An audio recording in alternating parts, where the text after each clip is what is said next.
Ons kom vandag by deel 4 van ons reeks Jona vers by vers. En julle, ek is so bemoedig die afgelope 3 weke deur hierdie Bybelstudie wat ons doen. Want elke week kry ons terugvoering vanuit die gemeente uit, vanuit die verskillende Bybelstudies, myne ook, oor wat dit is wat mense leer oor Jona. Sien, want ons het vir Jona so 'n bietjie vlak gekyk oor die afgelope paar jaar in jou lewe dalk. Ek weet in myne, en ek praat hierdie week met Tannie Christel, en sy sê vir my, moenie worry, ek het van gevra of ek dit mag sê. Net Tannie? Baie dankie. Right? En sy het vir my gesê, hoe geniet sy op die huidige oomblik hierdie reeks. En sy kan nie glo wat sy op haar jong ouderdom, punte net, nie? Wat sy op haar jong ouderdom huidiglik oor Jona leer nie. En ek dink vriende, as ek en jy so bietjie terugstaan, en ons kyk na ons eie lewens, dan is dit dalk die geval. Jy sien, ons het na Jona gekyk as net 'n verhaal oor 'n vis. En ons fokus baie keer so op die vis, en ons het teologiese gesprekke om die vis, en is dit 'n vis, en hoe lyk die vis, hoe groot is die vis, dat ons altyd, en heel moontlik in jou lewe, ek weet dit was in myne op 'n tyd so, dat ons die punt van Jona heeltemal mis. Want sien, ons kom in Jona en ons word gekonfronteer, letterlik, met 'n profeet van God, wat die woord van God moet gaan verkondig, maar hy is ongehoorsaam. Hy doen dit nie. Hy is veronderstel om na Ninive toe te gaan, en hy is veronderstel om 'n woord vir hulle te bring, maar hy gee letterlik net nie om oor die mense in die stad nie. En wat doen hy? Hy slaap. Vriende, in die oomblik wat hy gehad het om iets vir mense te kan beteken, kies hy eerder om te slaap. En hierdie is 'n vraagie wat baie keer opgekom het in die afgelope 3 weke, ek weet vir my ook en vir jou, is waar in my lewe is ek dalk soos 'n Jona? Waar is dit? Of nog beter, wie of waar is my Ninive? Jy sien, want baie keer soek ons 'n plek om te gaan, ons wil weet, maar ons vergeet baie keer dat hier op hierdie verhoog is daar 3 of 4 van ons wat preek, maar ons sien baie minder mense in die week as wat julle sien, want julle gaan hier uit as die disippels, daar staan dat die oes is groot, julle gaan as die arbeiders uit, en julle het baie meer mense wat julle in 'n week sien, as wat ons doen. So waar is my Ninive? Of dalk is jy soos ek, of soos Jona, en jy het al mense binne in jou eie kop afgeskryf, mense wat dalk nie jou geloof deel nie, dalk familielede of vriende wat lewenskeuses maak, wat teen die woord van God gaan, of dalk ken jy mense wat verskriklik hard kuier, né? Hulle leef die leef voluit, maar te lekker op tye. Of dalk het jy kollegas wat jy sit in 'n situasie waar jy nie moontlik, of dis nie vir jou moontlik om die woord van God te deel nie, en hulle wil net niks hoor nie, sodra hy die Here se naam opbring, dan sal hulle sê, nee, is alright, is my cue om te gaan. Of dalk staan mense wat herhaaldelik verkeerd doen, en dis die mense wie ons dan net afskryf, en besluit, dit gaan nie so wees nie, ons gaan nie iets doen daar nie, ons gaan nie die woord deel nie. Maar Jona 1, vriende, kom gee vir my en vir jou 'n absolute verrassende waarheid wat ons sien. Die Here red geharde matrose. Is daar iemand wat amen wil sê daarop? Hy wil nog steeds vandag mense kom red, vriende. Dis nie net mense wat pragtig lyk nie. Dis nie net sagte mense en oulike mense nie. Godsdienstige mense, almal wat die talk kan talk en die walk nie altyd walk nie, né? Dis nie net mense wat agter mekaar is en mooi lyk en pragtig is nie, mooi das, né? Pragtig lyk vandag nie. Dis nie waar dit gaan nie. Die Here Jesus red nog steeds mense wat vloek, wat sukkel in hulle lewens, wat vlug van hom af, wat dwaalend is en wat baie ver van hom af lewe, vriende. En daarom, voordat ons 'n bietjie gaan kyk na hierdie evangelieplan van die Here wat ons hier in Jona vind, wil ek graag vir jou uitnooi. Gryp jou Bybel, staan saam met my op. En dan verklaar ons die volgende saam oor die woord van God waarop ons lewens bou. Sê saam met my, dit is my Bybel. Ek is wat dit sê ek is. Ek het wat dit sê ek het. Ek kan doen wat dit sê ek kan doen. Met my mond bely ek en met my hart glo ek dat Jesus die Here is. Amen. Amen. Vriende, julle kan saam met my blaai in die woord van God na Jona 1. Ons lees vandag vers 4 tot 16. Nou sê jy my, Sjoe Kenneth, ons het klaar 4 tot 6 gedoen, maar julle moet vir my vandag verskoon. Ek weet julle is lus vir daardie pannekoek. Maar sien, ek kan nie inval by vers 7 nie. Johan het gepreek vers 1, 2, 3, 4, 5, 6, 2 verse. Ek preek vandag oor die hele laaste deel van die boek. So gee my so 1 uur en 'n half en ons sal klaar wees. Maar terwyl julle in julle Bybels blaai, wil ek graag vir die mense wat aanlyn ingeskakel is ook baie welkom sê. Is vir ons ongelooflik lekker om ook saam met julle vandag die Here te kan loof en prys. En ek sien Johan sê, hy gaan daar agter. Ons is dankbaar. Julle weet ons gemeente gaan nie oor getalle nie. Right, so as iemand vir jou sê, hoor jy julle gemeente gaan oor getalle, dan sê ja, maar dis nie getalle nie, dit gaan oor siele. En die Here gee vir ons 'n platform en daar het ons nou 11,000 Johan subscribers hierdie week. So kom ons gee vir die Here 'n applausie. Dis sy werk. Dis nie ons nie. So ek kan vir jou waarborg, dis nie omdat ek so oulik is nie. Johan, dalk jy. Right? Maar dis die Here se goedheid in ons lewens en ons kan mense bereik deur hele Suid-Afrika en die hele wêreld met die woord en dis in Afrikaans. So ons is dankbaar daarvoor. So vriende, kom ons lees saam. Amen om Jan. Baie dankie. Jona 1 vers 4 tot 16 sê, maar die Here het 'n kwaai storm oor die see laat opkom. Daar was 'n baie sterk wind op die see en die skip wou uitmekaar uitbreek. Die matrose het bang geword en elkeen het tot sy God om hulp geroep. Hulle het die vrag van die skip in die see gegooi om die skip ligter te maak, maar Jona was onder in die skip waarin hy afgegaan het om te gaan slaap. Hy het vasgeslaap. Dis 'n lekker slaap. En die kaptein het na hom toe gegaan en vir hom gesê, "Wat is dit met jou dat jy hier lê en slaap? Staan op en bid tot jou God. Miskien sal hy aan ons dink en dan sal ek en jy op daardie oomblik in daai boot nie vergaan nie." Toe sê die manne vir mekaar, "Kom ons trek loetjies sodat ons kan uitvind oor wie hierdie ramp ons tref." Hulle het loetjies getrek en Jona is uitgewys. Toe vra hulle hom, "Vertel ons tog waarom hierdie ramp ons tref. Wat werk jy? Waarvandaan kom jy? Uit watter land en van watter volk is jy?" En Jona het dit volgende geantwoord. So mooi. "Ek is 'n Hebreër. Ek dien die Here, die God van die hemel wat die see en die vasteland gemaak het." En die manne het baie bang geword en vir Jona gesê, "Wat het jy nou aangevang?" Hulle het te wete gekom dat hy van die Here af wegvlug. Hoekom? Want Jona het dit self vir hulle vertel. Toe vra hulle hom, "Wat moet ons met jou maak dat die see weer rondom ons kalm kan word?" En die see het ondertussen al hoe onstuimiger geword. En Jona het geantwoord, "Vat my en gooi my in die see, dan sal dit kalm word rondom julle. Want ek weet dit is oor my dat hierdie groot storm rondom julle woed." Vers 13 sê, die manne het hard geroei om weer by die vasteland te bereik, maar hulle kon nie, want die see het al hoe onstuimiger geword rondom hulle. Toe bid hulle tot die Here en sê, "Ag Here, moet ons tog nie laat vergaan oor hierdie man nie. Moenie dat ons iemand onskuldig doodmaak nie. U is die Here, u doen wat u wil." En hulle vat toe vir Jona en gooi hom in die see. En die storm op die see het toe bedaar. En die laaste vers sê, die manne het toe baie bang geword vir die Here. En hulle het vir hom 'n offer gebring en geloftes afgelê. En vriende, dit is so ongelooflik as ons hier dink en ons lees hier die hele teks saam met die eerste 3 weke, dat ek verseker is jy het baie al oor Jona geleer, maar ons sien dat Jona 'n definitiewe onmiskenbare opdrag gekry het. En wat is daardie opdrag? Staan op, maak reg, gaan na Ninive toe en doen wat? Preek. Hy moet gaan preek, maar wat doen hy? Hy's blasé. Hy doen die teenoorgestelde. Hy staan nie op om klaar te maak nie, maar hy staan wel op om te gaan vlug. En Johan het hierdie pragtige prentjie met ons gedeel. Ek wil hê jy moet dit weer sien, want sien, hier is hy in Gat-Jefer. Hy's net veronderstel om Ninive toe te gaan, maar hy besluit, hy gaan eerder afgaan na Joppe toe. Hy betaal iemand om te vlug. En as jy dit gemis het, vriende, Tarsus is nie net soos hier vanaf Durban wil Bellville toe nie, né? Tarsus is letterlik aan die verste punt wat hy in sy kop moontlik kan dink, amper 4300 kilometer, en julle op 'n rooibootjie. Het jy al dit gekop? Op 'n rooibootjie. Wie ver is dit? Ek het in die spiere daarvoor nie. Maar die ding wat ek en jy moet besef, wat ons baie keer miskyk hier, vriende, is hy vlug nie net van gehoorsaamheid nie. Hy vlug nie net van sy roeping wat hy in die Here gekry het nie. Op daardie oomblik, toe hy daai keuse maak, toe vlug hy van die hart van die Here wat mense wil red. En dis die dieper boodskap wat hier lê, vriende. Daar is 'n dieper probleem in sy hart, en dis nie vrees nie.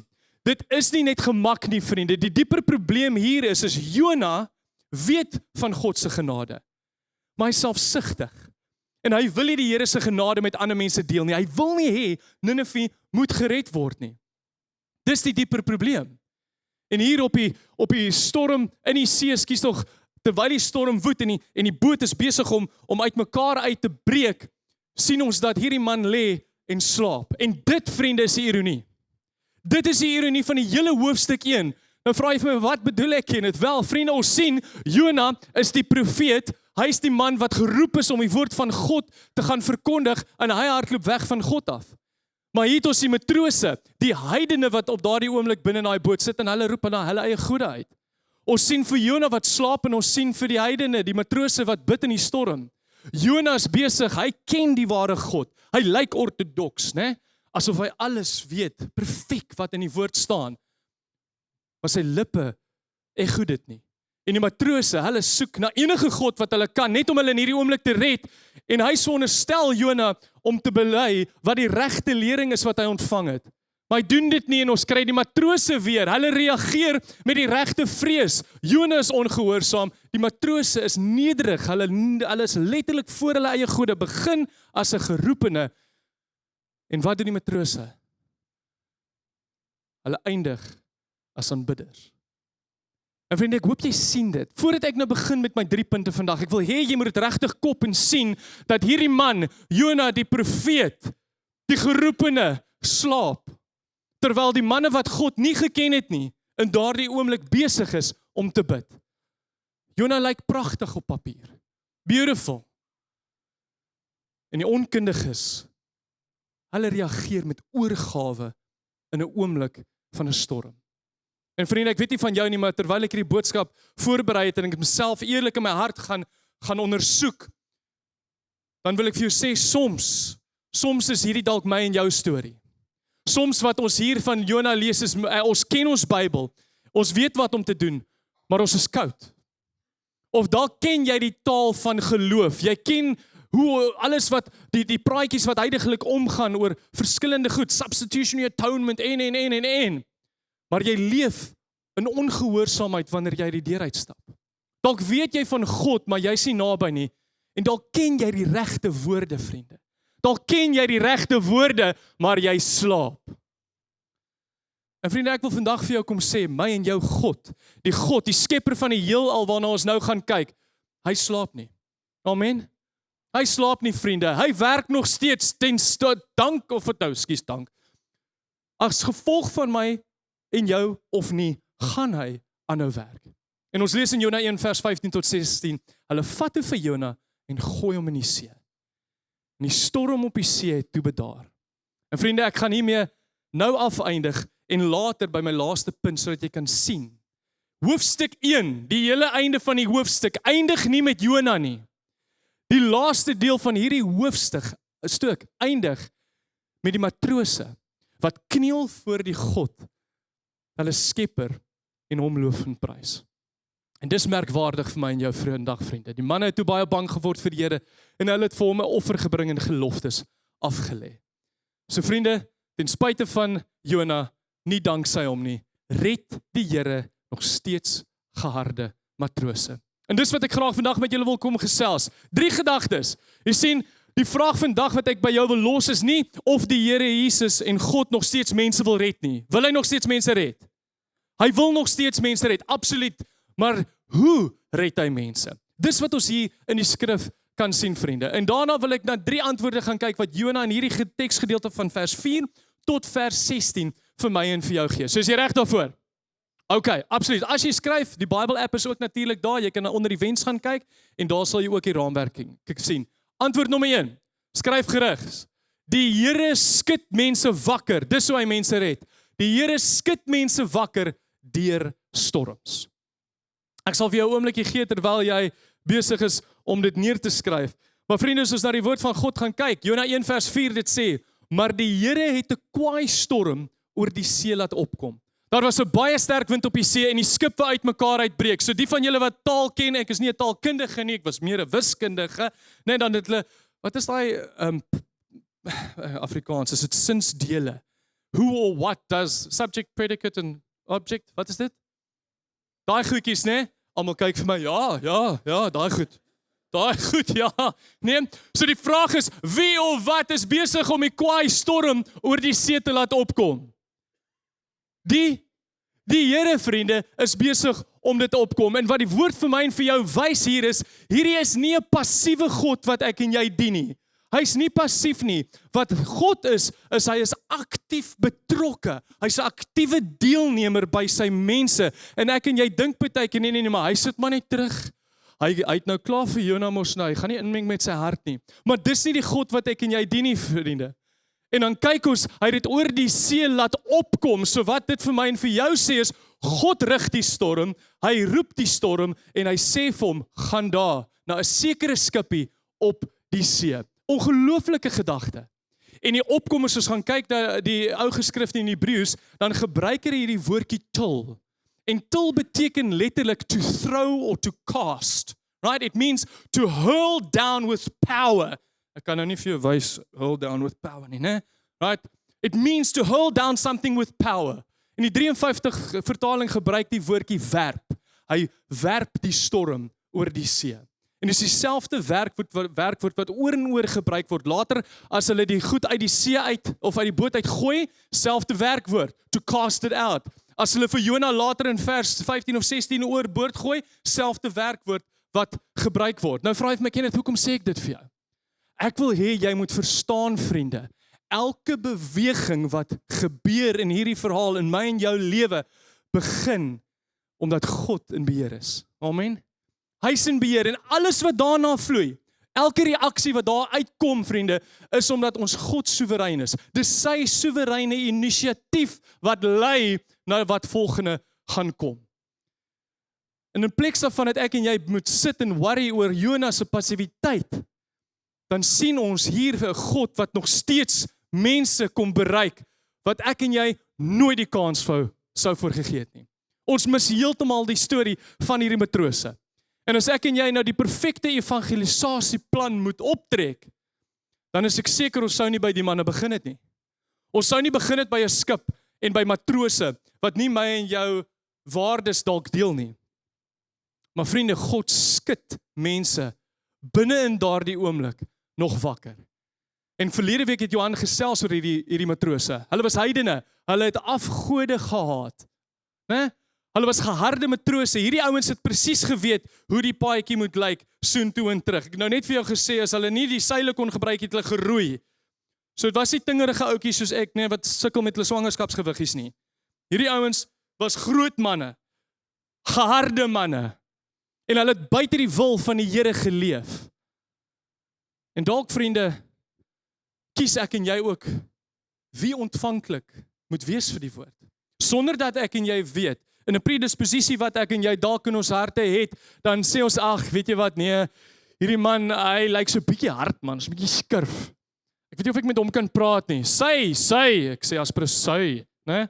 Sal nooit luister nie. Mans, moet nou nie jou vrou stik nie, asseblief. Sy sal nooit luister nie.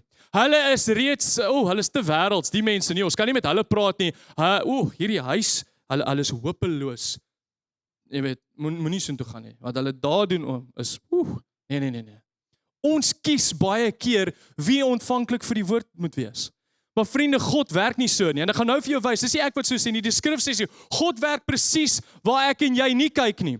En die woord sê nie in Samuel 16 vers 7, die mens kyk na die uiterlik, maar die Here kyk na die innerlike. Hy kyk na die innerlike. En Jesus kom wys vir my jou, hy gee vir ons die maatstaf, hy maak dit sy missie in Lukas 19:10, en hy sê, die seun van die mens het immers gekom om te soek en te red wat? Verlore is. So hy kom nie om te soek wat klaar gevind is nie, hy kom soek wat verlore is. Paulus echo hierdie gedagte in 1 Korintiërs 1:27 en hy sê, God kies juist die mense wat die wêreld geringag. En dink jy die mense sou gewoonlik na matrose kyk en hulle geringag? Absoluut. So die vraag, vriende, wat jy jouself moet vra, weet jy dalk vanoggend afgeskryf? Weet jy dalk vanoggend afgeskryf, of dalk is jou gebed 'n bietjie klein?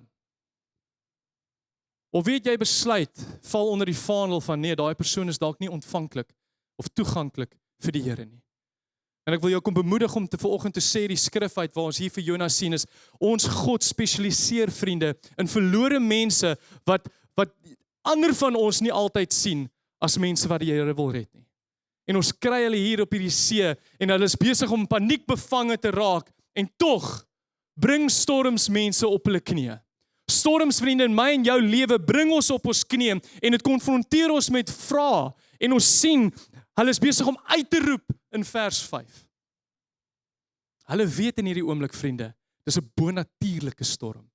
Hierdie is nie 'n gewone storm wat hulle al op hierdie water gekry het nie.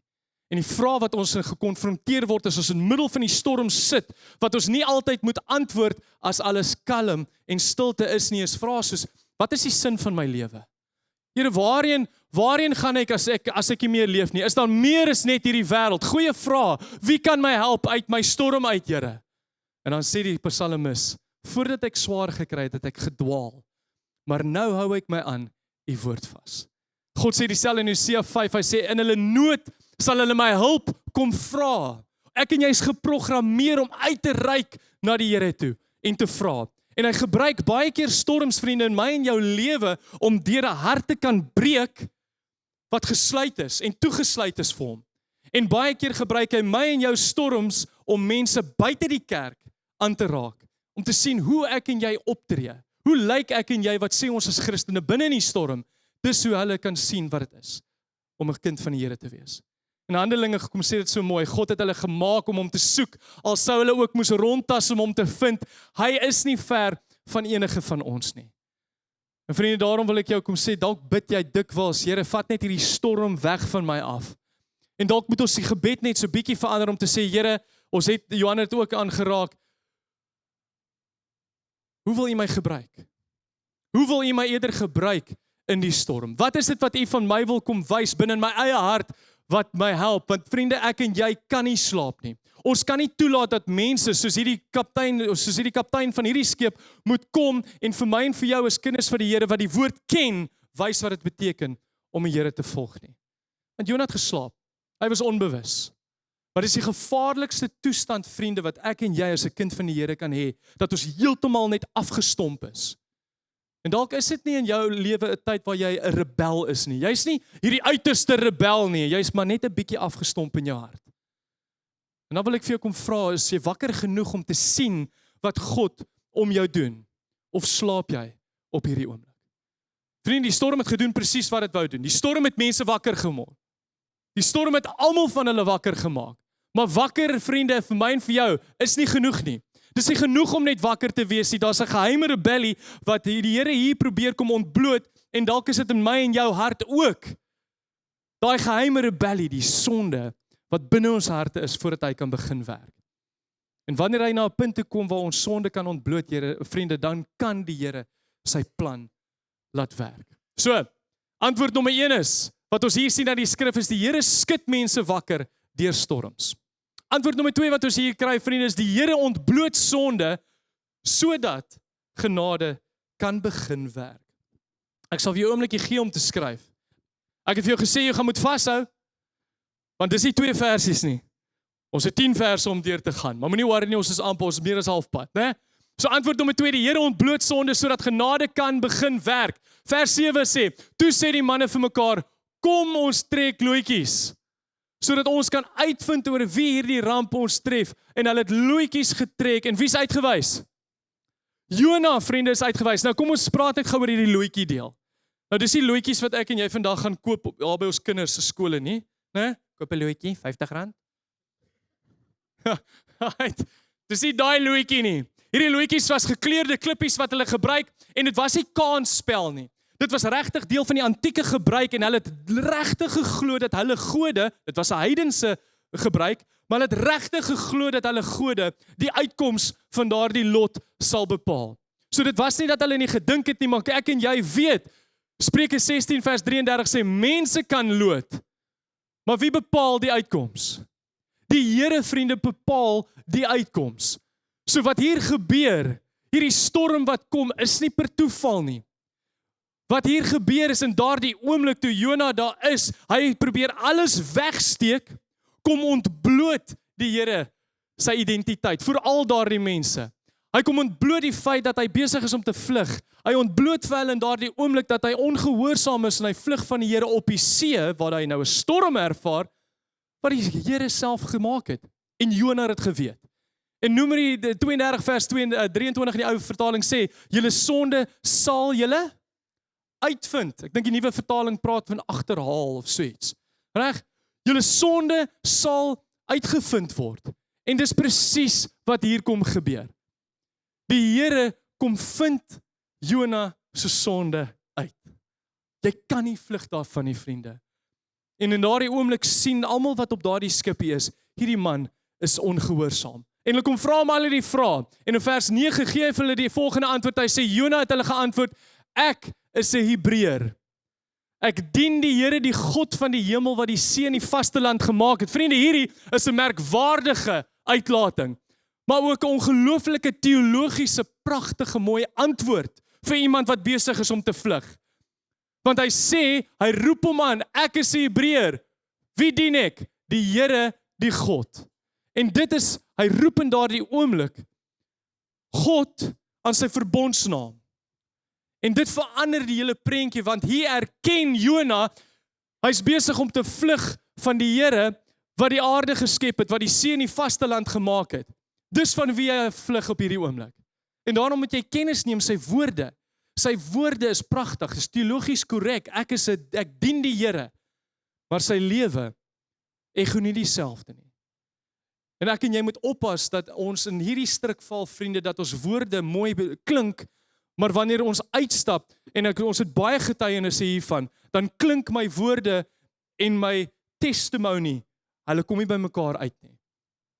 En hierdie is, vriende, ek het gepraat oor ironie in hoofstuk 1. Hierdie is een van die skerpste ironieë. In Matteus 5 vers 8 het Jesus dit klaar vir ons gesê. Hy sê, hierdie volk eer my met hulle mond, maar hulle harte is ver van my af. Hoor wat sê Paulus? Hulle gee voor dat hulle God ken, maar hulle dade weerspreek dit. En vriende, dis ongelooflik om vir myself te kan sê, weet jy wat, ons almal wat hier vandag is, en wat uitsien na die pannekoek, ons kan hier kom sit op 'n Sondag, ons kan die regte liedjie sing, ons kan die regte woorde sê, maar ek en jy moet kan terugstaan en kan vra, Here, al doen ek alles reg, is ek nog steeds besig om gehoorsaam te wees aan dit waarvoor U my geroep het. Ons het vir mekaar gesê, antwoord 2 is die Here ontbloot sonde. Hy ontbloot sonde sodat genade, vriende, kan begin werk. En daarom wil ek hê jy moet verstaan, wanneer die Here sonde in ons lewens kom ontbloot, dan is dit omdat hy genadig is. Dis nie omdat hy jou wil vernietig nie, vriende. En hier in vers 12 sien ons wat gebeur. Jona het hulle geantwoord, vat my en gooi my in die see. Hoekom? Dan sal dit kalm word, want ek weet dit is oor my. Hy weet in hierdie oomblik dit is oor sy sonde, dat hierdie groot storm om hulle woed. Hy weet in daardie oomblik, dis omdat hy daar is, omdat hy gedoen het wat hy gedoen het, dat hulle sit en ander mense se lewens, in gevaar stel. Maar die goeie nuus wat ek en jy het, vriende, is, dit maak nie saak hoe die Here die sonde in jou lewe kom ontbloot nie. Of dit nou deur omstandighede is, of dit deur mense is wat om jou is, nee, ons praat van accountability, of dit deur die Heilige Gees is. God wil jou nie vernietig nie. Hy wil jou nie vernietig as hy daardie sonde kom ontbloot nie, maar wat hy wil doen is, hy wil jou kom herstel. Amen? Hy wil vir my en jou kom herstel. So enigiets wat hy in my en jou hart openbaar, gaan hy gebruik om genesing te bring. En ons lees in Johannes 1 vers 9, dit staan so pragtig, maar as ons sondes bely, hy is getrou en regverdig, hy vergewe ons sondes en reinig ons van alle onregtigheid. So vriende, wanneer ek en jy ons sondes bely, en dit word ontbloot, dan moet ons verstaan, dis nie die einde van die situasie nie. Dis nie die einde nie, vriende, dis slegs die begin van God se genade om in my en jou hart te kan begin werk. En Jona het gekom, hy het bely, hy het kom sê, ek is jammer, dis volgens my dat ons in hierdie situasie is, en in daardie oomblik, het die manne wat op daardie skip is, besluit gehad. Of ons gaan hom uitgooi, of ons gaan harder begin rooi. En toe hulle harder begin rooi, wat gebeur? Hulle gaan nêrens nie, hè? Hulle gaan absoluut nêrens nie. En dit moet vir my en vir jou wys, vriende, ons kan nie onsself red nie. Ons kan nie onsself red nie. Ek en jy het 'n redder nodig. Maar dan moet 'n offer wees. Dan moet 'n offer wees wat gebring word aan die tafel om te sê dat die Here kan begin werk. En Jona gee vir ons daarom 3 antwoorde en die laaste een wat ek met julle wil deel is die volgende. Die Here verander harde harte in aanbidders. Dis wat kom gebeur. As ons na die laaste deel van hoofstuk 1 kyk, die Here verander harde harte in aanbidders.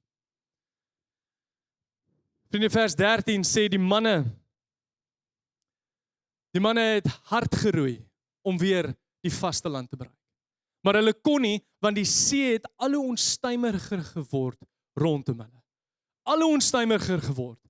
En julle, ek wil hê jy moet sien, terwyl jy kyk hier, die manne wou regtig nie vir Jona oorboord gooi nie.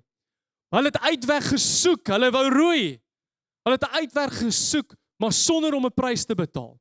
En nou ons lees verder, dat die see onstuimiger geword het, rondom hulle.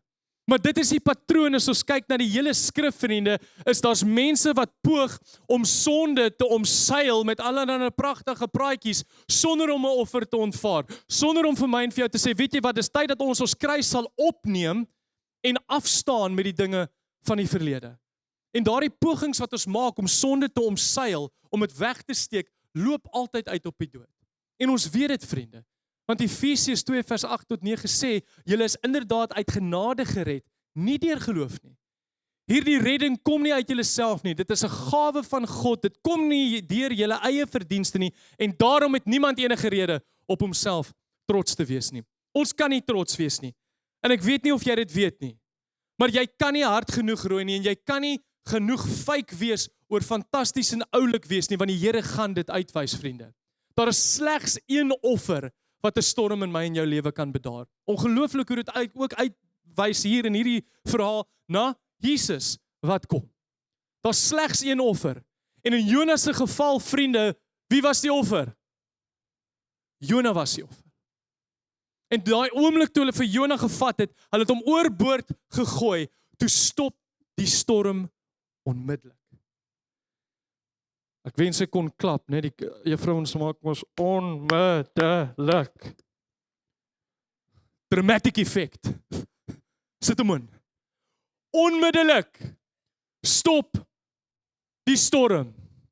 En in daardie oomblik, vriende, kan jy vir jouself indink, jy's daar in die see saam met hulle op daai bootjies, kan jy dink, hierdie manne wat vroeër die oggend besig was om na hulle eie afgode uit te roep, sien wat om hulle gebeur. Toe Jona die water tref, het hulle geweet, hierdie is nie besig om iets van die natuur te wees nie. Hulle is besig hier om met die lewende God, die skepper van die heelal te werk. Dis hy. So mooi. Ons het vroeër gesê, Jona het uitgeroep en hy het gesê, die Here my God, Yahweh, Jehovah, stamsnaam beteken verbondsnaam, afhangende van wat se vertaling jy na kyk. Dis die Here. Dis die Here waarmee jy hier handel. En Jona 1 vers 16 sê, die manne het toe baie bang geword vir die Here, en hulle het vir hom 'n offer gebring en geloftes aangelê. En ek het vir jou in die begin gesê, ons gaan by vers 16 kom en jy gaan wat sien? Eindig hierdie hele hoofstuk af met Jona? Nee, dit eindig met die manne.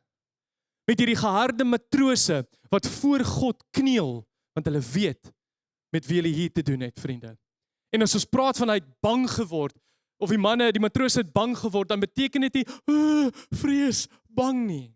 Hierdie is 'n Ou Testamentiese manier om te sê, hulle was godsvreesendheid in hulle harte in daardie oomblik. Hulle het geweet, hierdie is nie 'n fake afgod soos wat ons gehad het nie, maar hulle het 'n eerbiedige oorgawe gemaak. Hoe weet ek dit? Hoe weet ek hulle was nie bang nie? Want dit sê vir ons, hulle het offers gebring en geloftes afgelê. Die Engelse woord is vir gelofte is 'n vow. Right? Hulle het geloftes, vows afgelê. Dis nie manne wat besig was om bang te wees vir hierdie God nie. En vriende, in daardie oomblik sien ons hierdie manne, hulle het nie net 'n storm oorleef nie. Wat hier gebeur het op daardie water, het hulle getransformeer. Dis hoe bekering lyk, vriende. Dis hoe bekering lyk. En hierdie evangelisasieplan wat ons hier deur die einde van Jona kry, het ons manne wat buite die wil van die Here geloop het.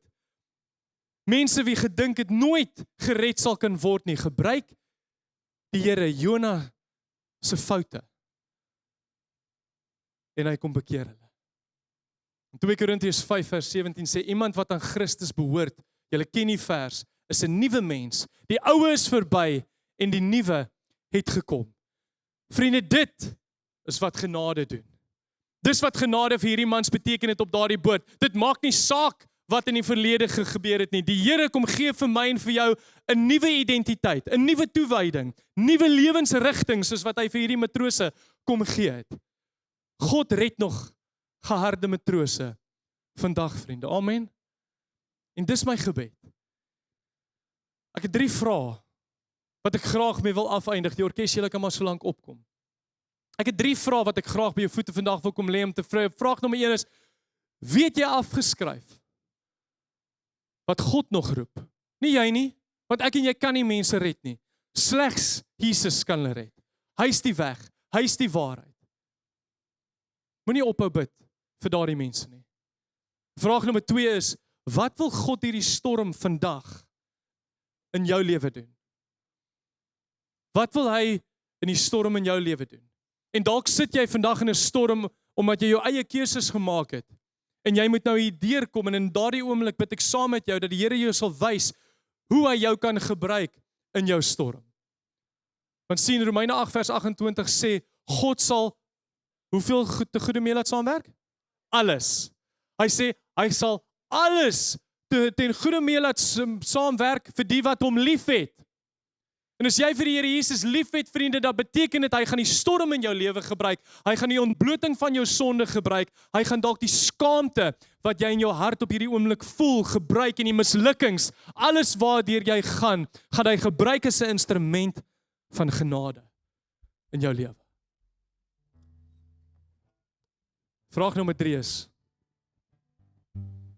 ek self dalk 'n harde en geharde matroos? Vriende, sit jy dalk vanoggend hier en jy's ver van God af? Sit jy dalk hier en jy voel jy's besig met jou eie afgode? Jy bou dinge van die werk, die lewe, finansies, al hierdie ander dinge is belangriker as die skepper van die heelal. Sit jy vanoggend dalk hier en jy's bang vir die storm waarin jy sit? Of dalk is jy Jona? Dalk sit jy vanoggend hier en jy's Jona en jy sê die regte woorde, jy het die regte teologie, maar jy slaap. Of laastens, jou belydenis is perfek, maar jou lewe wys dit nie. Vriende, wil ek vir jou kom goeie nuus gee. Ek wil jou vanoggend kom goeie nuus gee, as ek na die woord van God, as ek na hierdie geharde matrose kyk, vriende, dan is dit dieselfde God wat matrose red, wat profete kan kom herstel. Dan vra jy vir my, hoekom is hierdie mense op die bord? Wel, ons het nog nie weer 'n foto geneem nie, Johannes, dalk tyd om 'n nuwe foto te neem, waar hier was ons 400 mense. Vriende, 'n profeet is iemand wat die woord van God moet uitneem in die wêreld, om verlore mense te kan bereik, en om hulle te kan vertel van 'n redder, en sy naam is Jesus. Wie is daai profete vandag? Ons is die disippels. Ons is die mense wat vandag geroep is om die boodskap uit te dra, vriende. God gee nie op nie.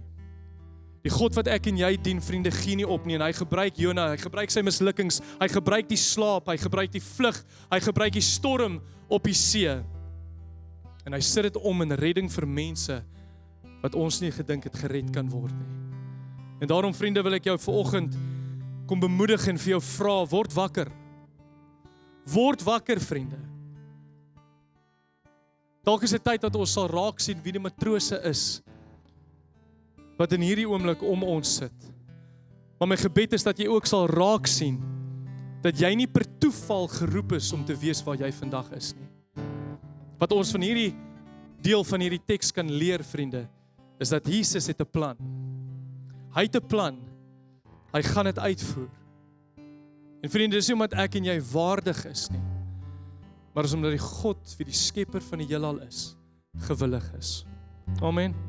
Kom ons bid saam. Here Jesus, dankie vir die voorreg wat ons het om vandag weer dieper in die woord te kan inklim en meer te kan leer oor Jona en oor hierdie geharde matrose, Here. Here, ek bid dat U vir ons sal vergewe, vir myself waar ek mense afgeskryf het wat U nog wil red, Here, want dis deel van U reddingsplan. U wil almal red, nie net party van ons nie, Here.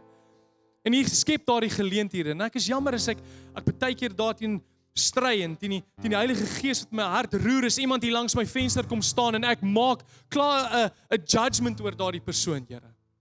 En Here, daarom bid ek dat U vir ons sal help om deur die Heilige Gees ons harte sag te maak teenoor mense, teenoor geharde matrose wat nie lyk soos ons nie, Here. Here, ek bid so vir elkeen wat vandag hierso sit, as hulle self in 'n storm vind, Here, dan weet ons kan nie uit ons menslikheid, uit onsself uit, ons situasie altyd beheer nie. Maar ons weet, Here, dat U 'n God is wat die loetjie lei. U weet wat volgende gaan gebeur en daarom is dit ons verantwoordelikheid om gehoorsaam te wees.